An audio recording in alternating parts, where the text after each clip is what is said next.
দেশের সবচেয়ে বড় বিদ্যুৎ বিতরণকারী প্রতিষ্ঠান বাংলাদেশ পল্লী বিদ্যুতায়ন বোর্ড বিআরইবির সহকারী পরিচালক রাশেদুল হাসান। দরদাতা প্রতিষ্ঠান এমআরবিআর কর্পোরেশনের মালিকও তিনি।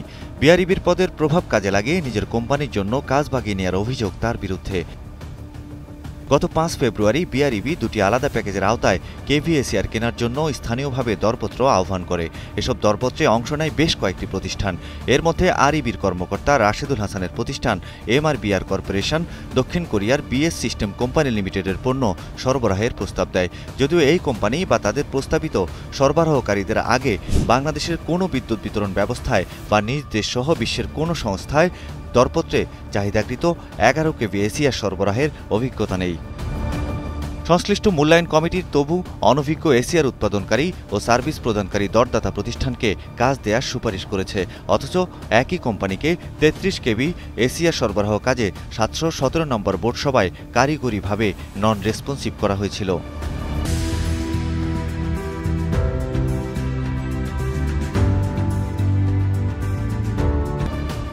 দরপত্রের শর্তে পরিষ্কারভাবে বলা হয়েছে, উৎপাদনকারীর ন্যূনতম ১ বছরের দরপত্রে আহ্বানকৃত মালের সন্তোষজনক অপারেশনের অভিজ্ঞতা সনদপত্র পৃথিবীর যে কোনো বিদ্যুৎ বিতরণকারী সংস্থা থেকে দিতে হবে। কিন্তু দরপত্রে গুণগত মালপত্র ক্রয় নিশ্চিত করার এই শর্ত উপেক্ষা করা হয়েছে। দরপত্রে ১২০টি ১১ কেভিএসিআর ক্রয়ের জন্য আহ্বান করা হয়েছে।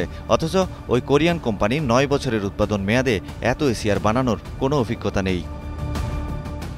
অনুসন্ধানে জানা যায়, দরদাতা প্রতিষ্ঠান এমআরবিআর কর্পোরেশনের মালিক রাশেদুল হাসান বিআরইবিতে ২০১৮ সাল পর্যন্ত কর্মরত ছিলেন। এরপর চলতি জুলাই মাসে পুনরায় বিআরইবির সহকারী পরিচালক অর্থ পদে যোগ দিয়েছেন। এ বিষয়ে জানতে চাইলে বাংলাদেশ পল্লী বিদ্যুতায়ন বোর্ডের সদস্য এবং প্রধান প্রকৌশলী মোহাম্মদ শহীদুল ইসলাম কালের কণ্ঠকে বলেন, রাশেদুল হাসান আমাদের প্রতিষ্ঠানে কয়েকদিন আগে যোগদান করেছেন। তিনি ৭ বছরের মতো আরইবিতে ছিলেন না। যেহেতু দীর্ঘদিন আরইবির লোক ছিলেন না, তখন তিনি কোম্পানি খুলে ব্যবসাসহ যা খুশি তাই করতে পারেন। এখন যেহেতু তিনি পুনরায় আরইবিতে যোগদান করেছেন, বিষয়টি আমাদের প্রতিষ্ঠানই বুঝবে। এ ব্যাপারে বাংলাদেশ পল্লী বিদ্যুতায়ন বোর্ডের পরিচালক আরমান আহসান কালের কণ্ঠকে বলেন, সহকারী পরিচালক রাশেদুল হাসান এমআরবিআর কর্পোরেশন বাতিল করে আরইবিতে যোগদান করেছেন।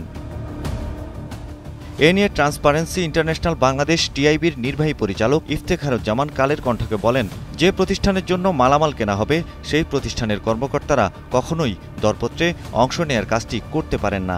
এটি দুর্নীতি। Desk report, Kaler Kantho.